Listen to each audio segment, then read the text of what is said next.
I've heard people say that the deepest betrayals don't come from enemies.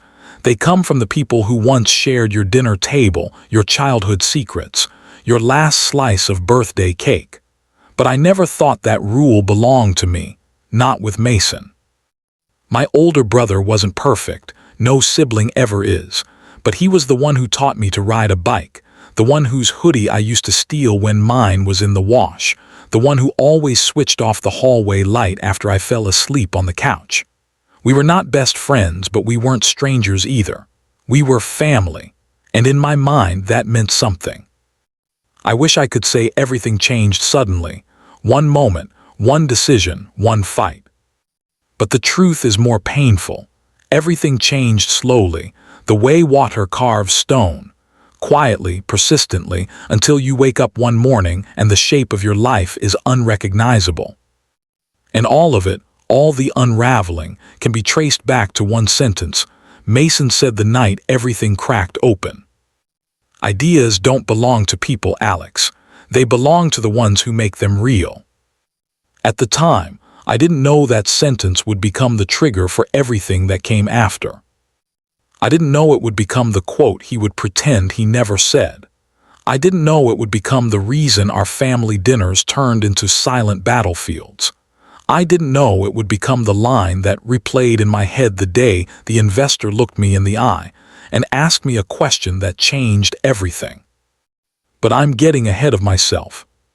Let me go back to the beginning, the part no one on YouTube gets to see, the part where I still trusted him.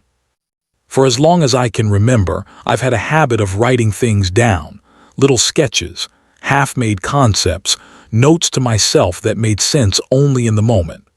Mom used to joke that my brain had too many tabs open, while Mason said I had potential but lacked focus. He wasn't wrong. I had the drive, but I didn't have the funnel. Until I found solace. The idea came during a walk around campus.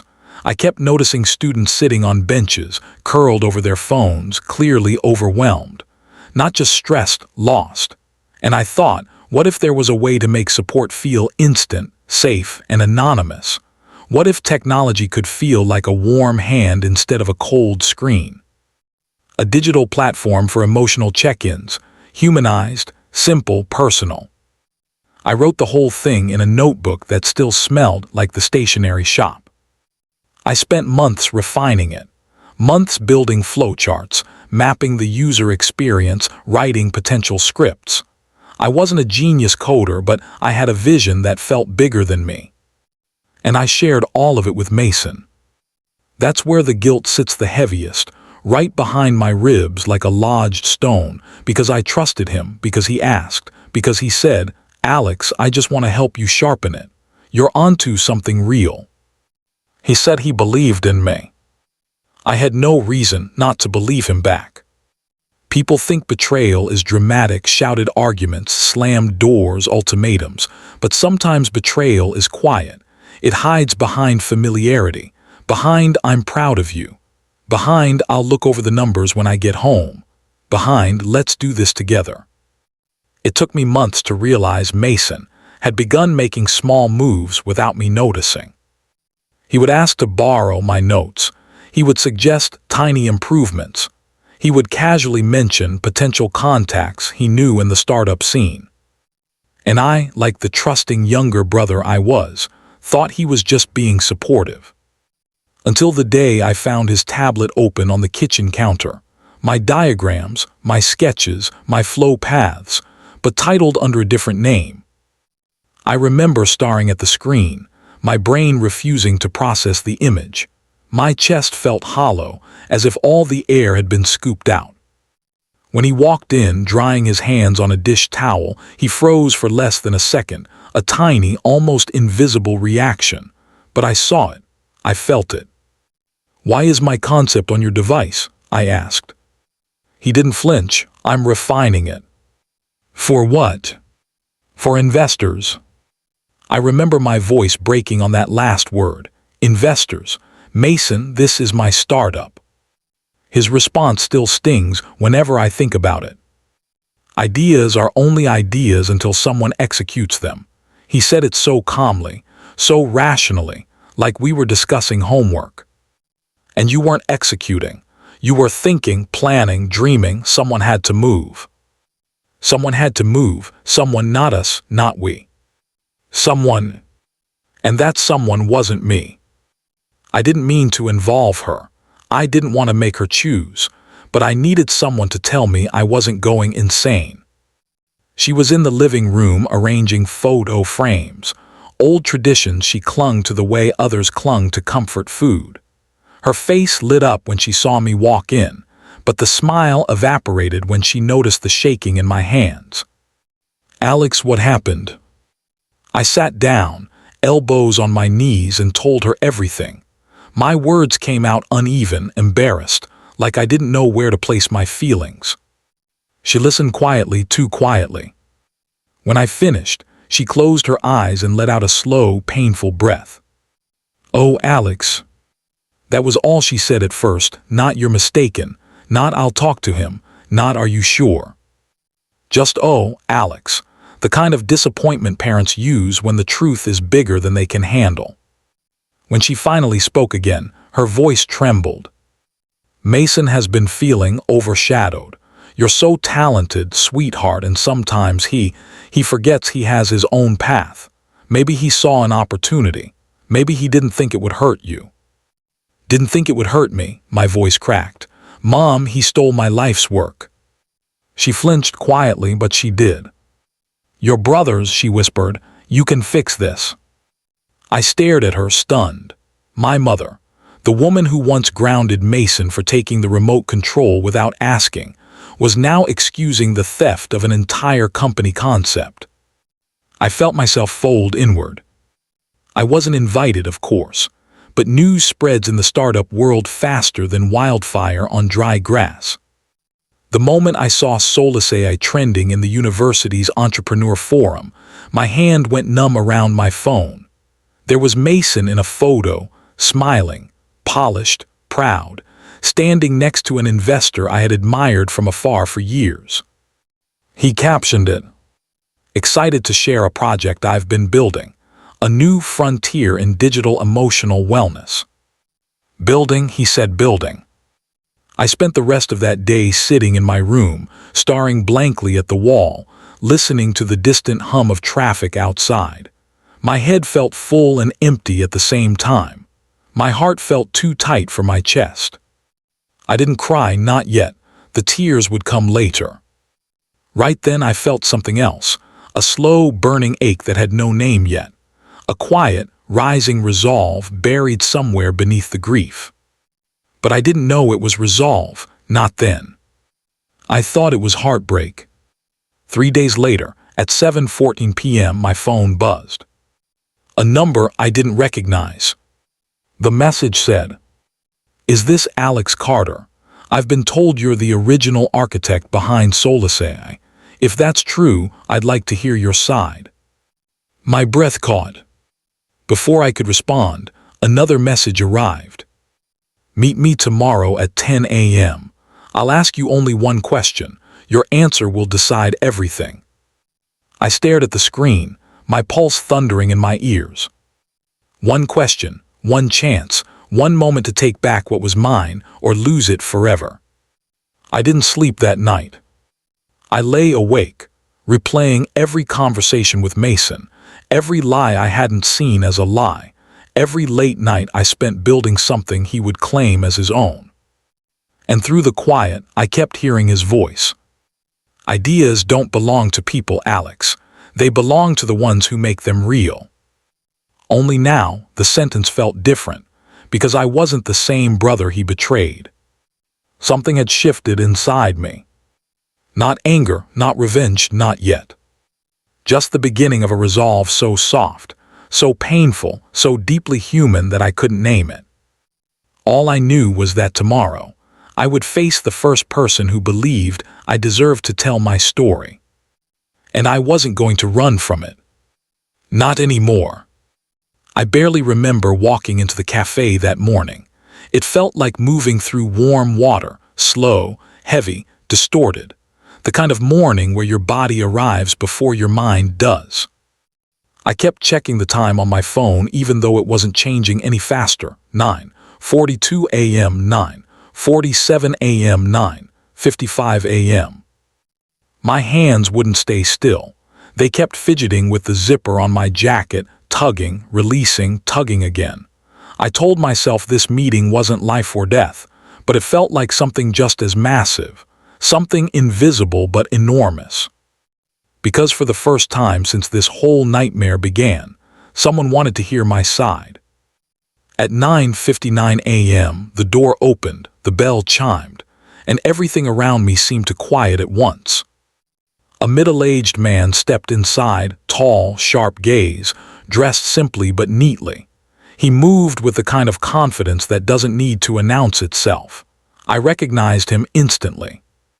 Elias Warner, the investor Mason had pitched to, the investor I had dreamed of meeting one day. Only now, I wasn't here as a dreamer. I was here as someone trying to reclaim something that shouldn't have been taken. He spotted me immediately and approached my table with purposeful steps. "Alex Carter," he said, extending a hand. I stood up so fast I nearly knocked over my chair. Yes, that's me. His handshake was firm, steady, too steady for my shaky grip. "Let's sit," he said. We did, and for a moment, the only sound was the faint hum of the espresso machine. He didn't order anything, he didn't small talk.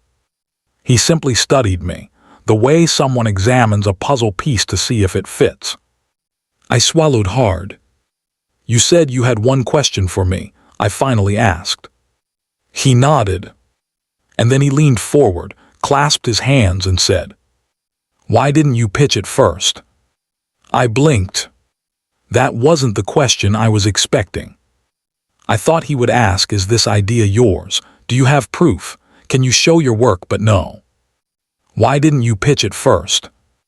It landed like a weight on my chest, heavy, honest, undeniable. I faltered. I wasn't ready. "That's not an answer," he said gently, not harshly. "That's a shield." My throat tightened. I stared at him, trying to find the right words, or maybe trying to find the courage to say the real ones. "I was scared," I whispered finally. "Scared I wasn't good enough. Scared someone would tell me the idea wasn't as strong as I hoped. Scared that I'd pour everything into it and still fail." I paused, my eyes dropping to the table. "And I trusted Mason," I added quietly. "I trusted that he believed in me." When I looked up, Elias' expression had softened, not out of pity but understanding. "Fear," he said, "has cost more people their dreams than failure ever has." I swallowed, feeling something sting behind my eyes. He continued, "And fear is exactly how someone like your brother gets the chance to make his move." The words were gentle, but they hit like truth usually does, quietly, deeply, unmistakably. I didn't defend Mason. I didn't excuse him. I just sat there letting the truth settle. After a moment, Elias reached into his briefcase and set something on the table. A folder. My heart lurched. "I want you to see this," he said. My fingers hesitated before touching it, like the folder might burn me. Slowly, I opened it. The first page was a printed document, a concept sheet. But not mine. Mason's, or at least his version. My chest tightened as I recognized my ideas rearranged into his voice. My flowcharts were drawn, my phrasing altered, my emotional framework diagram simplified. Everything looked so familiar and so foreign at the same time. Then Elias tapped the second page. "Keep reading." I did. And then my breath caught. Because the next page wasn't Mason's. It was mine. My original sketch, the messy one I drew on my second-hand notebook, smudged corner and all. I looked up sharply. How did you get this?" Elias leaned back, expression unreadable. "Your brother sent me both versions," he said. "His drafted pitch and your drafted concept." I froze. He sent mine too." "Yes." Why? Because he wanted to prove he wasn't stealing, Elias said. He wanted to show he'd improved your version. But when I read through both, I saw something he didn't expect. What? I whispered. Elias tapped the messy sketch again. Depth, he said. Empathy. Originality. The emotional architecture you created, he didn't understand it. He replicated the structure, not the soul. He looked me straight in the eye. And in this business, soul is everything. My throat thickened. No one had ever said something like that to me. Not about my work, not about my ideas, not about me. Alex, he continued, I've met countless founders. Some execute fast, some talk big, some hide behind confidence. But you. He paused. You actually feel what you build. That's rare. I didn't know what to say. So I asked the only question that came to mind. So why call me? Why not just tell Mason no? His answer was quiet, thoughtful. Because your brother thinks execution is the story, he said. But I know better. He held my gaze steady. The real story always begins with the one who cares the most. My chest tightened. Then he folded his hands again. I want to hear the journey, he said. Your version, your voice, your story. I didn't expect to share everything that morning, but once I started talking, I couldn't stop. I told him about the campus benches, about the students who looked like they were quietly drowning, about the night I first wrote solace at the top of my notebook, about Mason's early interest, about the small betrayals I missed, about the moment I saw solace I posted online, about the way my mother tried to soften the truth because she didn't know how to hold two sons at once. I told him everything I'd been afraid to admit to myself. Elias listened with full attention, the kind people reserve for things that matter. When I finished, my voice was hoarse. He sat quietly for a moment. Then he said, Alex, I believe you. The words hit harder than I ever expected. Not because they shocked me, not because they justified me, but because they arrived at a moment when I was so used to doubting myself that hearing someone believe me felt like being pulled out of deep water. I looked down, blinking fast. Thank you, I whispered. Elias reached into his briefcase again and pulled out another sheet of paper. My heart skipped. This, he said, sliding it toward me, is what I need from you. I flipped it over. A blank page. I looked at him, confused. I want you to write the heart of solace, he said softly. In your own words, right now, not the pitch, not the model, not the diagrams. He tapped the page once. Just the reason it exists. My throat tightened. Because I already knew the reason. I just never had the courage to say it out loud. I picked up the pen he offered me. And I wrote. Not perfectly, not neatly, not professionally. Just honestly. I wrote about wanting people to feel less alone, about wanting technology to feel human, about creating something that could be a small light for someone in a dark moment, about wanting to give people the thing I often struggled to find myself, reassurance. Tears blurred the bottom half of the page, but I kept writing. When I finished, I slid it back to him silently. He read it in full. Then he folded the paper with great care, placed it inside his briefcase, and said, Alex, you're the founder. The world went still. I wasn't breathing, or maybe I was breathing too much. I couldn't tell. What do you mean? I asked. I mean, Elias said, I'm not investing in, he paused. I'm investing in you. My heart slammed against my ribs. He kept going. I want you to rebuild your idea from scratch, ethically, authentically, thoughtfully. I'll guide you. I'll support you. But this project must carry your voice, not your brother's shadow. I stared at him, stunned. But Mason. I'll speak with your brother, he said calmly. Not to punish him, but to clarify roles. He made a mistake, a large one, but mistakes can either define people or teach them. And right now, that's his choice to make. I didn't know what to feel. Relief, fear, pride, guilt, all tangled together. Alex, he added softly, you can't control your brother's decisions. You can only control what you build next. My eyes stung again. And then he stood. I'll expect your first prototype brief in 2 weeks. He extended his hand. Welcome to your future. I shook it, too overwhelmed to speak. When he left the cafe, I sat alone for a long time, letting warmth return to my hands, letting breath return to my lungs, letting reality settle around me like fragile dust. I wasn't just believed. I was seen. And for the first time in months, maybe years, I felt something I didn't recognize at first. Hope. When I walked out of the cafe and stepped into the sunlight, I expected to feel triumphant or relieved or even electrified. Instead, I felt quiet, a kind of stillness I hadn't felt in months, like someone had pressed a warm hand to my back and whispered, "You can breathe again." But breath doesn't erase reality. And reality was waiting for me the moment I walked into our house. It smelled like cinnamon tea.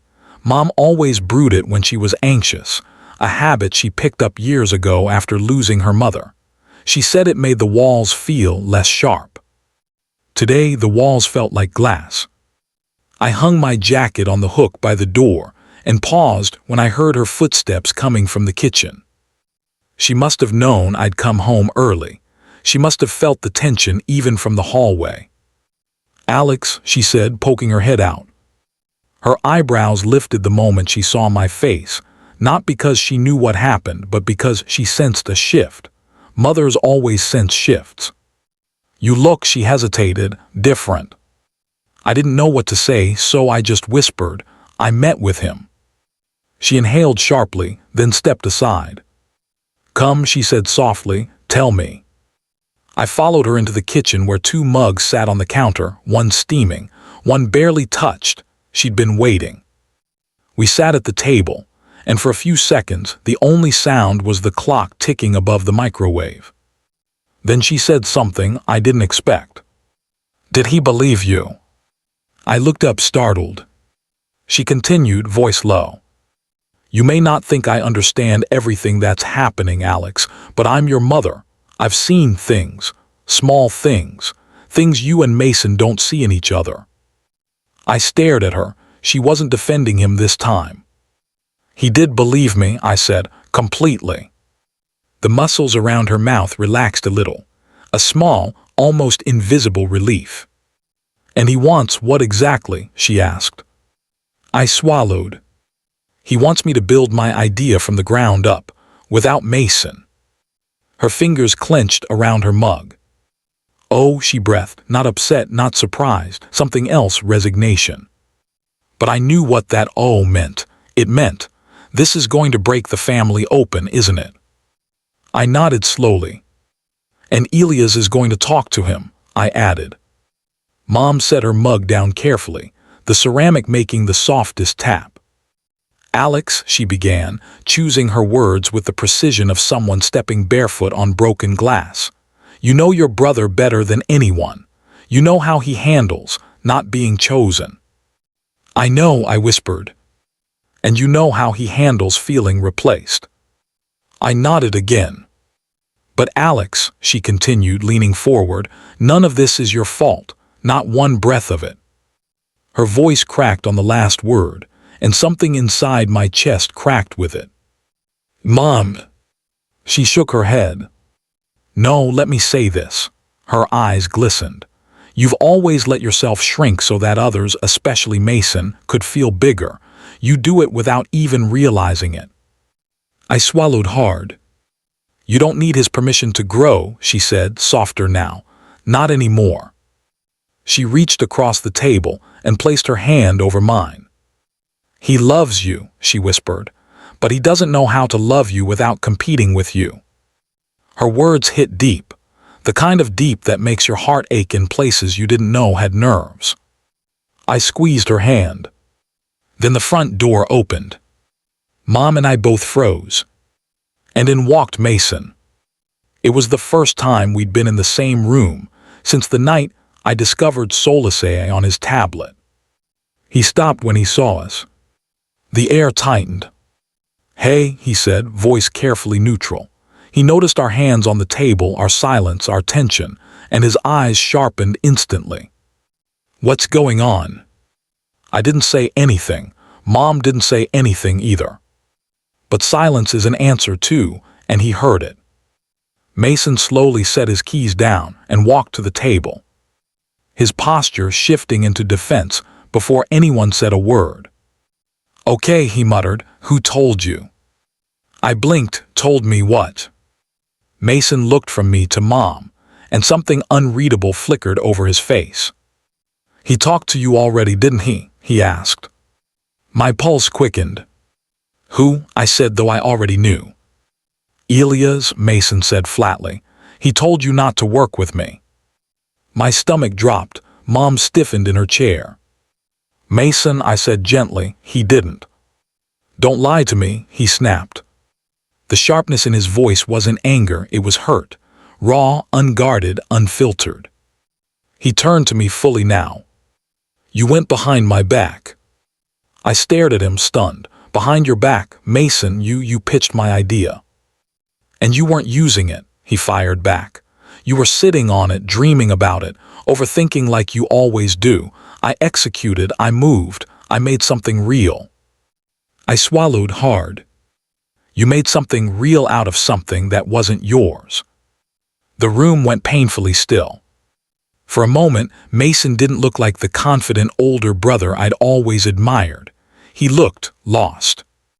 "Alex," he said quietly, "you think I wanted to steal from you?" I didn't answer because I didn't know what truth he wanted, the one that protected him or the one that protected me. He continued.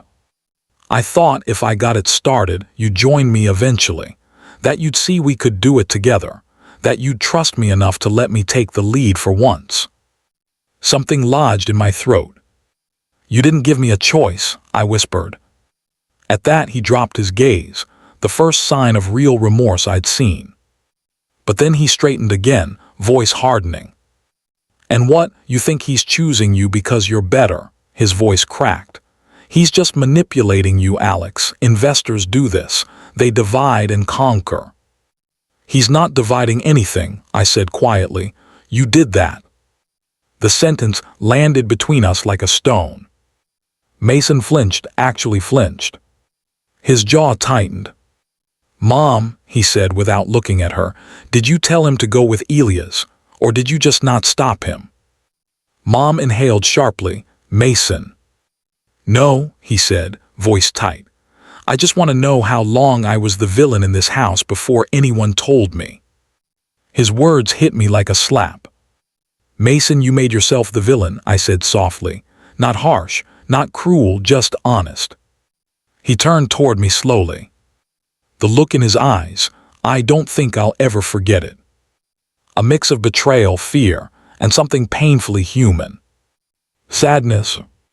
You really don't see what you did, what you put me through," he whispered. My heart sank. "What you put me through," I said. He closed his eyes, breathed once, and opened them again. Then he said something that carved a quiet, sharp ache inside me. "I was always proud of you. I just didn't know how to keep up." For a moment, everything went blurry.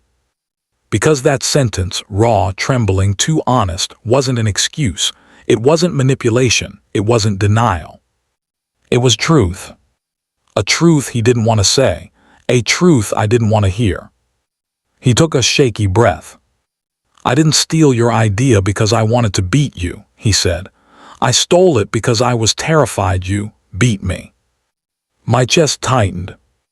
"Mason, you could have talked to me." He shook his head. "You were always the golden one, the creative one, the one everyone expected something big from." His voice trembled. "I'm the older brother, Alex. I was supposed to get somewhere first." I felt something crack inside. Because under all the tension, the betrayal, the anger, I suddenly saw a boy I used to know. The one who held the back of my bike, who told me not to be scared, who promised he'd never let me fall. And now he was the one afraid. The one who fell. And he was asking me, silently, brokenly, to help him stand.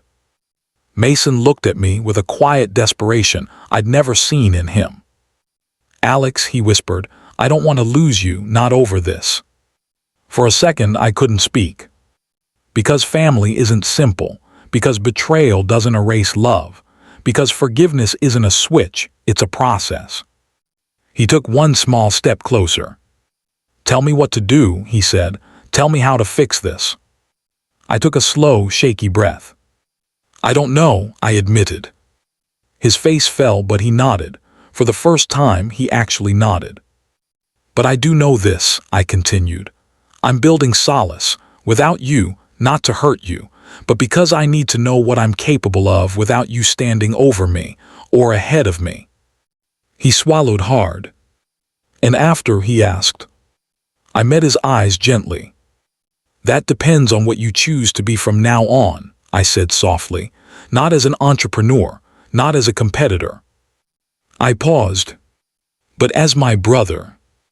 His eyes glistened. And for a moment, just a quiet, fragile moment, he looked like he might break. But he didn't. He just whispered, "Okay." One word, soft, surrendered, human.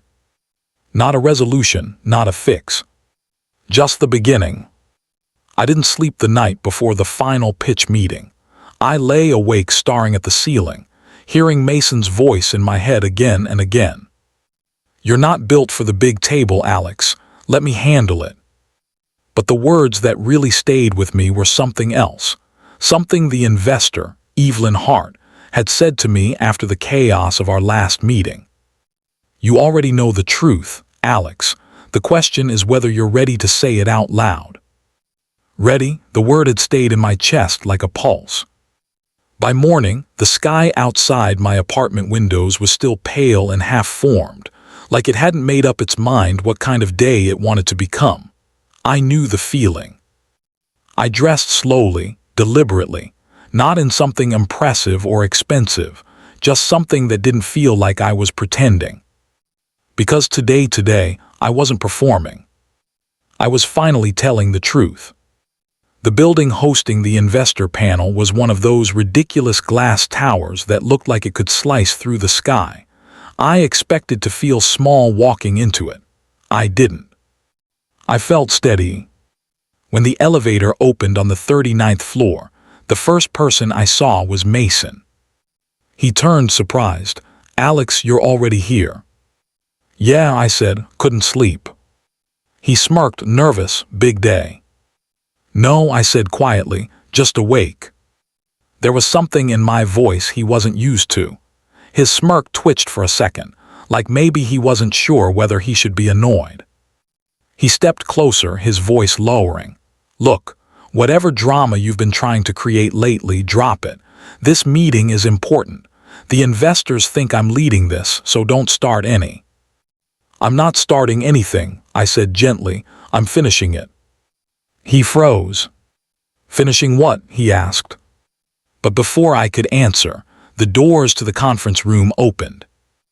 Evelyn Hart stepped out, calm and unreadable as always. "Alex Mason, we're ready for you." The room was huge and too bright. A long table. Coffee nobody ever drank, 3 investors seated like judges.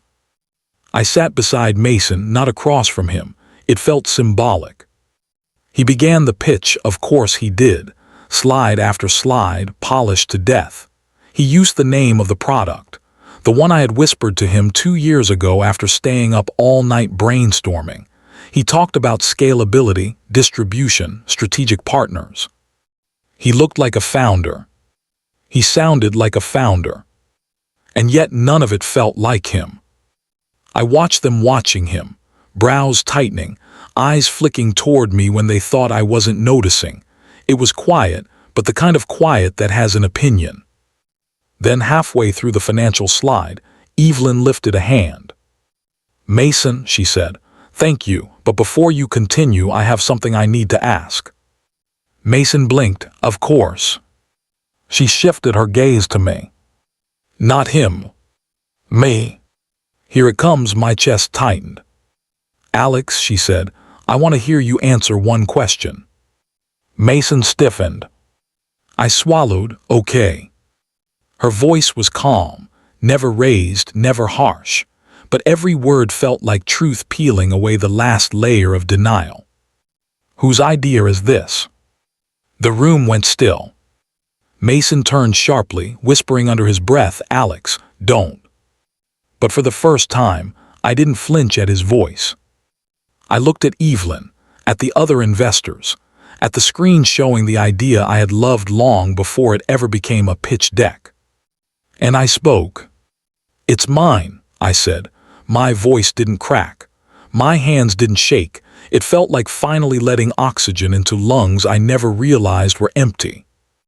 I built the first prototype at my kitchen table. I wrote the original architecture. I designed the user flow based on something personal, something that mattered to me long before this was ever a business. I took a breath. Mason helped, eventually, but he didn't create it, he didn't discover it. He didn't stay up at night imagining what it could be.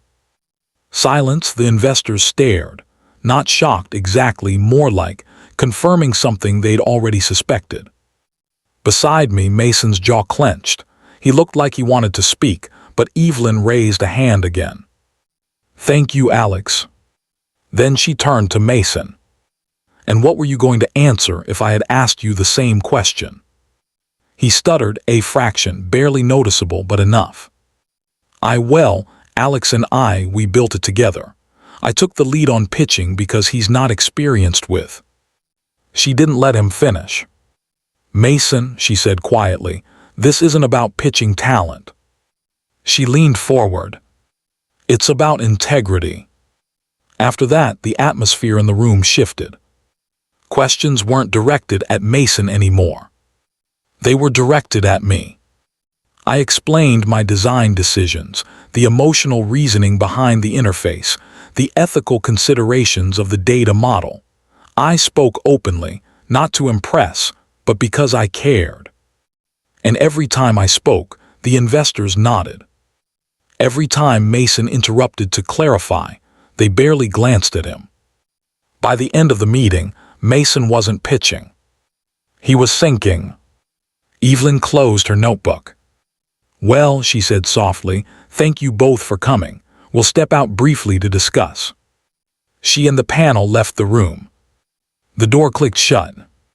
Then everything inside me unraveled. Mason spun toward me, fury written across every inch of his face. What was that? He hissed. You just sabotaged us. Us, I repeated. Mason, there hasn't been an us in a long time. You think you can run this alone. You think you're some genius who doesn't need. I don't think I'm a genius, I said quietly. I just think I'm the one who built this. He went silent. I continued. I've been trying to be the version of myself that wouldn't make you angry, the version that wouldn't overshadow you, the version you'd approve of. My voice trembled, not with fear but with truth. But the cost of protecting your ego was losing mine. For the first time, Mason didn't have a quick retort. He looked away, like maybe he wasn't angry at me. Maybe he was terrified of what it meant that I wasn't afraid anymore. Before either of us could speak again, the door reopened. The investors returned. Everyone sat. Evelyn folded her hands. We've made our decision. My heartbeat sounded like footsteps in a long hallway. Mason, she said gently, you're talented, confident, charismatic. He straightened, relieved. But this product didn't come from you, and this company won't thrive if built on half-truths. His face fell. She turned to me. Alex, we want to move forward with you as the founder. I didn't breathe. We're prepared to back the company, she continued. If you take full leadership, if you hire your own team, if you protect the integrity of what you've created. I stared at her. Me? Yes, she said, you. Mason shot up from his chair. You can't do that. This is ridiculous. I did just as much. Evelyn looked at him with a calm that cut deeper than anger. "Mason, the only person who believes that is you." He stopped. The room was silent. I didn't feel triumphant. I felt free. I didn't say anything as I left the building. I waited for the elevator alone. Mason didn't come after me. Maybe he finally understood something I'd been trying not to admit all these years. I wasn't abandoning him. He had abandoned me first. At the ground floor, I stepped outside. The sun had fully risen now. The sky wasn't undecided anymore. It was clear, bright, confident. And for the first time in years, I felt exactly the same. That evening, there was a knock on my apartment door. When I opened it, Mason stood there, hands in his pockets, shoulders heavy, not angry, not proud. "Just human." "Can we talk?" he asked. We stood in my living room, a quiet space filled with things that made sense to me. Design sketches, sticky notes, early prototypes, hope. "I didn't expect them to choose you," he admitted. "I know. But I also didn't expect," he faltered. "I didn't expect you to choose yourself." That sentence hit harder than anything else in this entire story. "I'm not against you, Mason," I said softly. "I never was." He nodded slowly. "I know that. I didn't want to be left behind." "That's not what this is." He looked up. "Is there still a place for me? Maybe not as a co-founder, but something." I thought about it. About the years of tension, the jealousy, the quiet rivalry he never admitted but always fed. And then I thought about something Evelyn said when she shook my hand earlier. "Build the company with the people who help your soul breathe, not the ones who make it hold its breath." So I looked at Mason with a softness I had fought hard to keep. "There's a place for you in my life," I said, "always." He swallowed. "But the company," I shook my head gently, "it needs a fresh start, and so do we." He didn't argue. He just nodded, eyes glassy, and whispered, "Okay." And somehow that felt like the real ending, not the investors, not the pitch, not the decision. This. Two brothers finally standing in honesty instead of competition. A week later, I signed the funding documents. A month later, I hired my first team. 6 months later, the product launched, under the name I chose the night I first dreamed it up. But the true beginning wasn't any of those things. It was that moment in the conference room when Evelyn asked, "Whose idea is this?" Because she wasn't asking about ownership. She was asking whether I was ready to stop hiding in the shadow of someone I loved. Ready to stop shrinking so someone else could feel bigger. Ready to stop abandoning myself just to keep the peace. Her question wasn't about the startup. It was about me. And answering it changed everything.